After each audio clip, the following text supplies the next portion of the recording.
Good morning, this is Kasturi Day. Today I am going to discuss the air chapter question answer. I was continuing in the last video.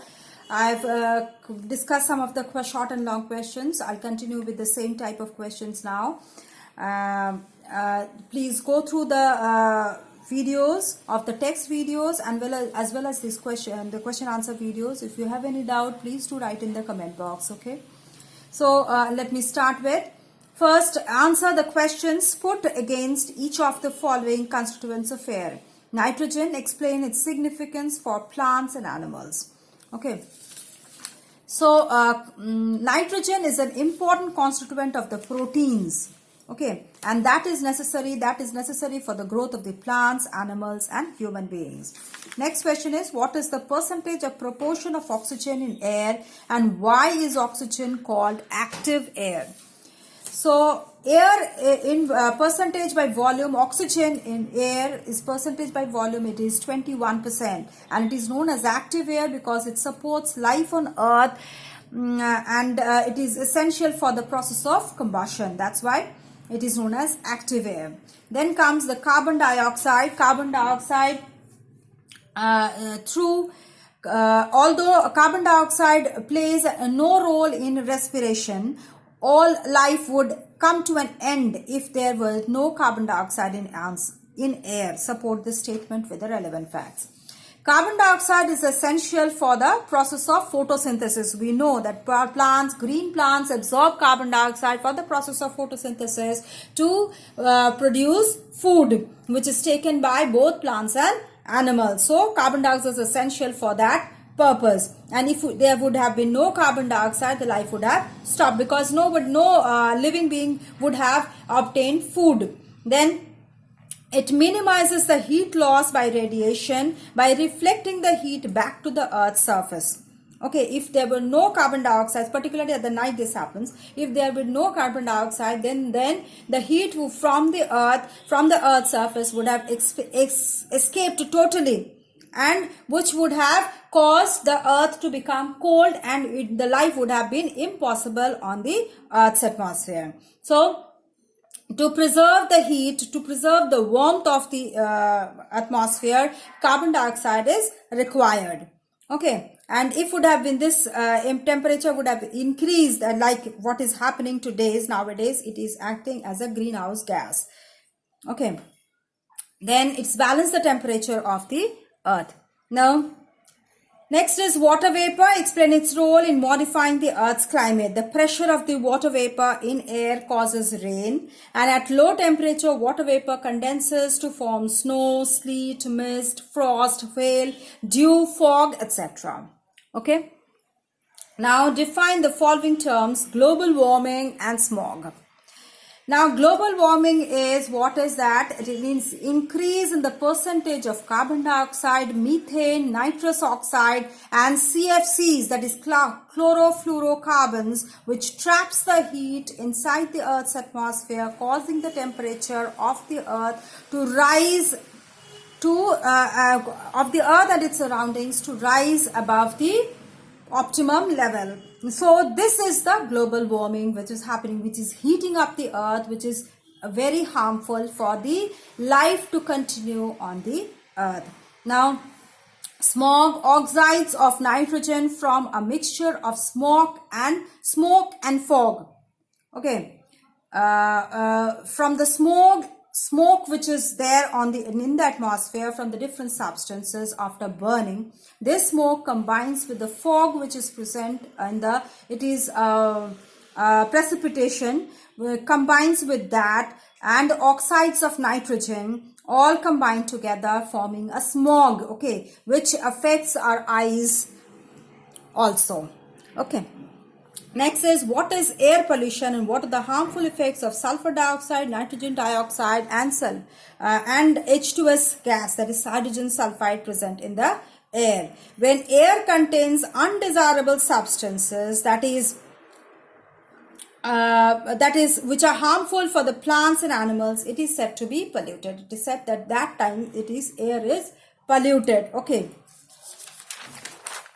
Next, when sulfur dioxide causes serious respiratory problems, hydrogen sulfide causes headache. Nitrogen dioxide causes acid rain when it combines with the water, which damages crops, buildings, natural resources like water bodies, patches of land. Okay. Now, next comes the suggest 5 measures to prevent air pollution. First is we can grow more trees and plants which can absorb carbon dioxide for photosynthesis and release fresh oxygen. So the air can be purified.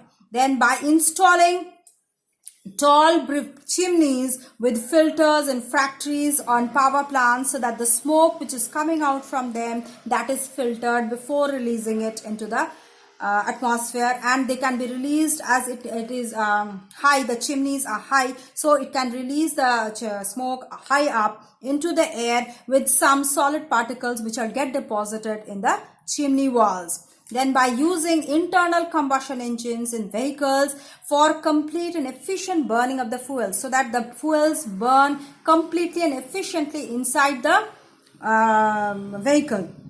And the amount of unburned fuel which is coming out and carbon dioxide, which is carbon monoxide, which is coming out as exhaust, that reduces. Then by not burning paper, we should not burn paper or garbage or dry leaves or other local materials in waste materials in the open. Okay, so that we can put in them in the composite pit, and then we can make a biodegradable waste which can be used as compost which can be used as fertilizers for the crops. So if we burn them, then they are releasing too much of gases, too much of different type of harmful gases which is polluting the air. Then by not misusing electricity, if we misuse electricity, we need to produce more electricity, and for that we need to burn more fossil fuels. So by not misusing the electricity, we will be able to conserve more of fossil fuels and not harm the atmosphere. Now name the most abundant element in the earth's crust, that is oxygen, a chemical called oxygenated water, that is hydrogen peroxide, a metal highly resistant to rusting is gold, a mixture of oxygen and carbon dioxide used for artificial respiration, that is carbogen, 2 substances from which oxygen can be obtained on a large scale, that is hydrogen peroxide and potassium chlorate. Then comes an oxide of carbonate containing oxygen, that is calcium oxide and calcium carbonate. Calcium oxide is an oxide which is oxygen, that is calcium oxide, and carbonate which has oxygen, that is calcium carbonate.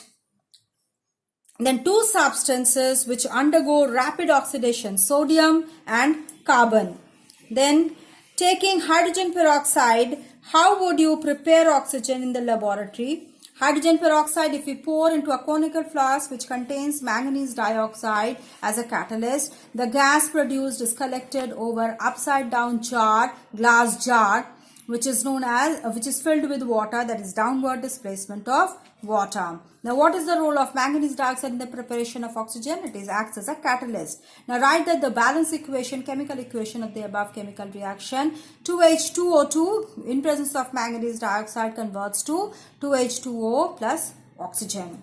Then why is hydrogen peroxide preferred in the preparation of oxygen gas? Because no heating is required in this process and the rate of evolution of oxygen is moderate, and therefore it can be under control, and hydrogen peroxide is a safe chemical. And why is oxygen collected by downward displacement of water? Because oxygen is only slightly soluble in water, that is only 0.7%. It is soluble and it can be collected over water without fear of excessive dilution. This is one. Another is oxygen is slightly heavier than air, so it cannot be collected over air. Okay, because it comes down. So it cannot be collected over air, it is collected over water. Then what happens when a glowing splinter is introduced in a gas jar containing oxygen? It rekindles the glowing splinter, which is a test for oxygen. What happens when oxygen gas is passed through alkaline paragalol solution? It burns it turns brown. Okay, it turns brown. What happens when mercuric oxide and potassium nitrate are heated? When mercuric oxide is heated, it's a red solid. It decomposes into mercury and oxygen gas is released. Okay, when heated beyond 400 degrees centigrade, potassium nitrate, when it is heated, potassium nitrate is heated beyond 400 degrees centigrade, it decomposes into potassium oxide, nitrogen and oxygen.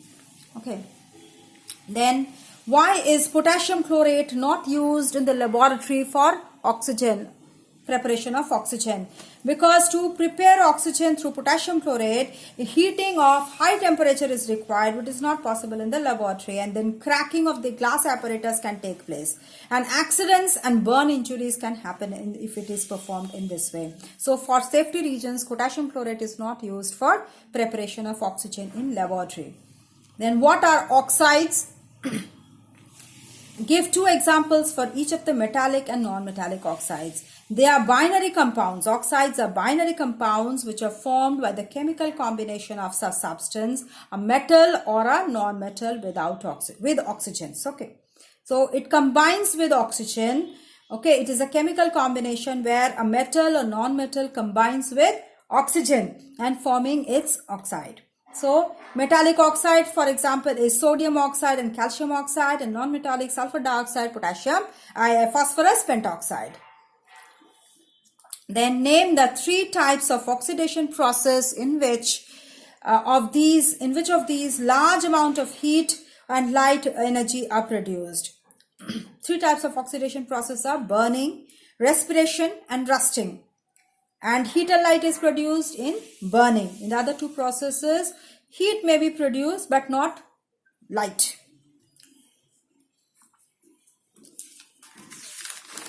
Then what do you observe when the following substances are heated and then tested with moist blue or red litmus paper? When sulfur is heated, sulfur dioxide is formed.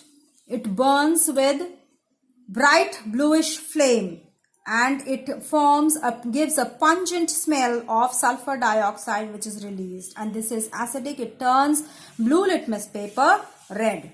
Then phosphorus is also, when it is heated, it burns with dazzling flame and it produces dense white fumes of phosphorus pentoxide. Okay, when it is tested with blue litmus, it turns blue litmus paper red because it produces an acidic gas. Then when calcium is burned, calcium produces bright red flame. It gives a bright red flame which forms a white solid of calcium oxide. Okay, when it is tested with red litmus paper, moist red litmus paper, it changes into blue color because of its alkali basic properties. Then magnesium also, when magnesium burns with bright dazzling light, okay, and it produces a white powder of magnesium oxide. Okay, and it also turns red litmus paper, moist red litmus paper, blue because of its basic properties. Okay, so I'll stop here. I'll continue with in the next video, the rest of the question answers. Please go through this. If you have any doubt, please do write in the comment box. If you like the video, press the like button. And you can also give suggestions. How can I improve your videos on this video so that you can like it much better, and that can help you also. And if you are a new viewer to my channel or not subscribed yet, please do subscribe to get the notification of my next video. Thank you.